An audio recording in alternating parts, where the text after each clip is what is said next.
हम ये जो डिस इन्फॉर्मेशन आज बड़ा शोर है, इसके ऊपर सबसे पहले बात करते हैं। उसके बाद फिर ऑडियंस से बात करेंगे, उनके सवालात क्या हैं और आज इन्हें जवाब दो होना है और लोगों के सवालात हैं और इन्होंने जवाब देना है। मौजू है हमारा डिस इन्फॉर्मेशन और सबसे पहले माजिद सिद्दीक निज़ामी साहब को दावत दूंगा कि आप ख़ास तौर पे आज जब बड़ा शोर है इसका, आप इस मौजू पे लब कुशाई करें। जनाब, आगाज़ आपसे।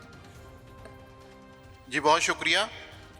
मेरे ख़्याल में चूँकि पिछले 10-15 साल में ये मीडियम हमारे सामने मौजूद है जिसमें सोशल मीडिया और इलेक्ट्रॉनिक मीडिया का जो उरूज है वो है, जिसकी वजह से कुछ नए मसाइल भी पैदा हुए हैं और उसमें ये जो डिसइंफॉर्मेशन का मामला है या फेक न्यूज़ का मसला इस वक्त सर उठा रहा है, ये बहुत अहमियत इख्तियार कर गया है और कई मुल्कों में हमने देखा इससे मसाइल भी पैदा हुए और मामलात ख़राबी की तरफ भी गए।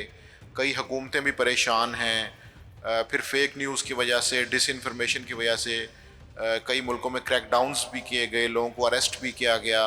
उसके अंदर फिर ये सवालात भी उठे कि क्या ये सारी चीज़ें अपोजिशन के लिए एप्लीकेबल होंगी या गवर्नमेंट साइड पे भी कोई अकाउंटेबिलिटी हो सकती है।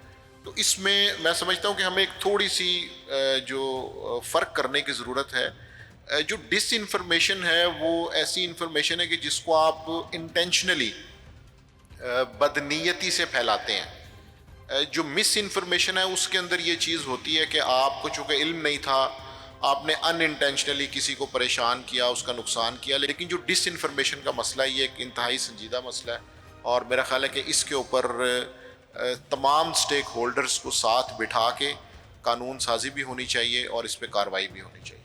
बहुत शुक्रिया माजिद निज़ामी साहब। मैं बतूल राजपूत साहिबा को दावत ख़िताब दूंगा और साथ में इनसे गुजारिश भी करूंगा कि ये जो डिस इन्फॉर्मेशन है इसमें क्या हमारा मीडिया भी कहीं पे उसकी भी इन्वॉल्वमेंट है या मीडिया हमारा ज़िम्मेदार है मुकम्मल तौर पे और जो डिस इन्फॉर्मेशन है ये सिर्फ आम आवाम का कसूर है? बहुत शुक्रिया फ़ारूक। ये बहुत अहम सवाल है क्योंकि बीइंग अ जर्नलिस्ट समटाइम्स हम खुद कंफ्यूज हो जाते हैं कि हम ये जो ख़बर आ रही है इसको जल्दी में रिपोर्ट करें कि इसको वेरीफाई करें, क्योंकि जर्नलिस्ट में भी अब बहुत पोलराइजेशन हो गई है। बहुत सारे सहाफ़ी सिर्फ just for the sake of rating या नोटिस होने के लिए उस खबर पे प्री मैच्योर डिस्कशन शुरू कर देते हैं। जब यूएस के 2016 के इलेक्शंस हो रहे थे तो ये बात सामने आई थी कि इंटेंशनली गलत मालूमात फैला के नौजवान $10 मिलियन माहाना कमा रहे थे और उनका एक ग्रुप था जो काम कर रहे थे और वो कह रहे थे कि हमें रेवेन्यू मिल रहा है, पैसे मिल रहे हैं, हमारी नौकरी लगी हुई है, we are not going to stop it. जो कंज्यूमर है उसका रोल मुझे उसमें ज़्यादा नज़र आता है। We need to be educated as a viewer कि हम देख किसको रहे हैं। और आजकल जो एक इन्फ्लुएंसर है जो सिर्फ यूट्यूब का एक्सपीरियंस है जिसको, और ये मैं किसी की दिल आज़ारी नहीं करना चाह रही, मैं सिर्फ प्रोफेशनल बुनियादों पे बात कर रही हूँ कि जब आप सिर्फ अपनी ड्राइंग रूम में या किसी भी कुर्सी पे बैठ के किसी सब्जेक्ट के ऊपर बात करना शुरू कर देते हैं और आपने सिर्फ 2-3 अखबारें पढ़ी हैं और आपको बोलने का शौक़ है, तो आप उस जर्नलिस्ट के मुकाबले में जो फील्ड में है, जिसने एक्सक्लूसिव्स किए हुए हैं, जिसने डॉक्यूमेंट्रीज़ पे काम किया हुआ है, जिसने न्यूज़ रूम्स में काम किया हुआ है, उसके मुकाबले में ज़्यादा इम्पैक्टफुल इसलिए हो जाते हैं क्योंकि आप प्रोपेगेंडा कर रहे हैं, आप कन्फ्यूजन फैला रहे हैं और जो हमारा कंज्यूमर है वो ओपिनियन मेकिंग में, ख़बर में, एनालिसिस में कन्वीनियंटली डिफ्रेंशिएट नहीं कर सकता क्योंकि उसकी ट्रेनिंग नहीं है। तो जो डिसइंफॉर्मेशन और मिस इन्फॉर्मेशन का चैलेंज है वो इस वक्त पूरी दुनिया में है। लेकिन एक और सोल्यूशन था जो मुख्तलिफ रिसर्च पेपर्स में कंबाइनली प्रपोज किया गया था कि ये तब तक नहीं रोका जा सकता या कम नहीं किया जा सकता जब स्टेट हुकूमत खुद इसमें इन्वॉल्व होकर एक ऐसा इदारा बनाए जो 24 घंटे नज़र रख रहा हो कि किस वक्त कहाँ रिपोर्ट हो रहा है और वो कम से कम वक्त में उस हवाले से बात करे, रिपोर्ट करे और वो फैक्ट चेकिंग के ज़ुमरे में ही आ जाता है। लेकिन हम फैक्ट चेकिंग को मुहीत कर रहे हैं न्यूज़ रूम्स तक, लेकिन फैक्ट चेकिंग होनी चाहिए हुकूमत की सतह पे। This is what I want to say. बहुत शुक्रिया बतूल राजपूत साहिबा। अब मैं ज़ुहैब भट्ट साहब को जब दावत दे रहा हूँ तो मैं एक सवाल भी सामने रख रहा हूँ। वो सवाल ये है कि बतूल साहिबा की गुफ्तगू से ही आया कि जो डिसइन्फॉर्मेशन है उसके ज़रिए हमसाया मुल्क में नौजवानों ने लाखों डॉलर कमाए और मैं आपसे पूछना चाहूँगा कि क्या पाकिस्तान में भी ऐसा हो रहा है?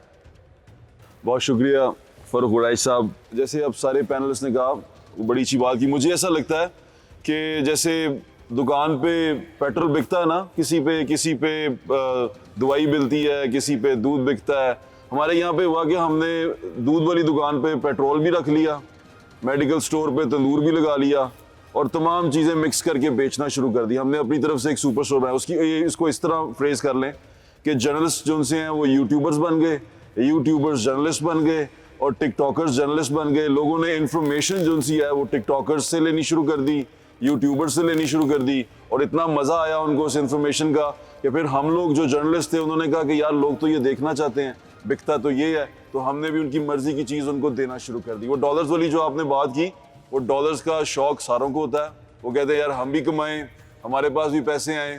تو ہم نے وہ تمام چیزیں اکٹھی کر کے جو بک رہی تھی مارکیٹ میں وہ اپنی دکان پہ بھی رکھ لی.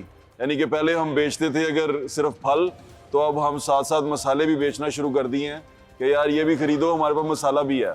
تو ہمیں اپنا اپنا رول سمجھنے کی ضرورت ہے. بحیثیت جرنلسٹ بھی ہم لوگ پڑھ کے آئے ہیں, یونیورسٹی میں 16 سال کی تعلیم پوری کی ہے ہم نے, یونیورسٹی سے نکلے ہیں. لیکن دوسری طرف ایسے لوگ ہیں جو جیل سے نکلے ہیں اور وہ انفارمیشن اکٹھی کر رہے ہیں, اور وہ جرنلسٹ بنے ہوئے ہیں, ڈالرز بنا رہے ہیں. ہمیں کوئی سننا نہیں چاہتا, ان کو کوئی چھوڑنا نہیں چاہتا. تو پھر جو ہمیں سننا نہیں چاہتے تو ہم بھی ان کی طرح بننے کی کوشش کرتے ہیں کہ شاید لوگ اس طرح سن لیں. ہم جوکر بنیں گے تو جوکر بن کے لوگ ہمیں دیکھیں گے اور وہ سنیں گے. ہماری سوسائٹی کا ٹیسٹ بدل گیا. They different test now, they different people now. یہ خود بھی کنفیوز ہے, ہماری یوتھ کنفیوز ہو چکی ہوئی ہے. ان کو پتہ ہی نہیں ہے کہ وہ زیبرا ہے یا گدھا ہے, وہ اس کے اندر مکس ہے. وہ گدھے کو زیبرا اور زیبرے کو گدھا بنائے پھرتے ہیں. جب یہ دنیا میں باہر جاتے ہیں تو پھر ان کی آنکھیں کھلتی ہیں. لوگ, میرے دوست ہے, میرا بھائی ہے, باہر سے آیا ہوا یورپ سے, وہ حیران ہو رہا ہے یہاں پہ آ کے کہ یہ میں کدھر آ گیا ہوں, یہ کس طرح کی سوسائٹی ہے, کیا کرتے ہیں. میں نے اس کو کہا ہمارا موٹو ایک ہے, we don't care, we never care. ہمیں کوئی مسئلہ نہیں ہے, کوئی مر رہا ہے, گر رہا ہے, جا رہا ہے, ہمارا کام چل رہا ہے, ٹھیک ہے. کوئی بندہ مرتا ہے, ہمیں یہ نظر آتا ہے کہ یہ اپنا تو کام چمک گیا نا, اب تو اس پہ رپورٹنگ ہوگی, اب اس پہ مزہ آئے گا, لوگ مزے لیں گے. تو اس طرح کی چیزیں چلتی رہتی ہیں. مٹیریلسٹک بہت زیادہ ہو گئے ہیں. جو کنزیومر ہے ہمارا وہ مسالے والا ہو گیا, اس کو مسالہ پسند آنا شروع ہو گیا, اور ہمیں جو ان سے ہے وہ اب یہ سمجھ نہیں آ رہی کہ ہم نے کرنا کیا. تو this is the thing what's going on, اور یہ بہت بری چیز ہے. بہت شکریہ زہیب بٹ صاحب. بٹ صاحب یہ آپ کی کچھ باتوں سے تو مجھے اتفاق ہے, تھینک یو, کچھ سے نہیں ہے. یور آپ چوائس. نے کہا کہ یوتھ کو سمجھ نہیں آ رہی, ان لوگوں کو بڑی سمجھ آ رہی کیا دیکھنا ہے کیا نہیں دیکھنا.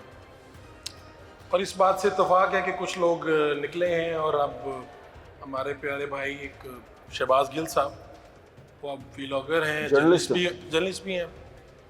اب لوگ کہتے ہیں بھائی انفارمیشن جو یہ دے رہے ہیں یہ صحیح انفارمیشن ہے, اور لوگوں کو پتہ بھی ہے کہ کسی پارٹی کے ہیں, ایجنڈا بھی ہے, سب کچھ ہے.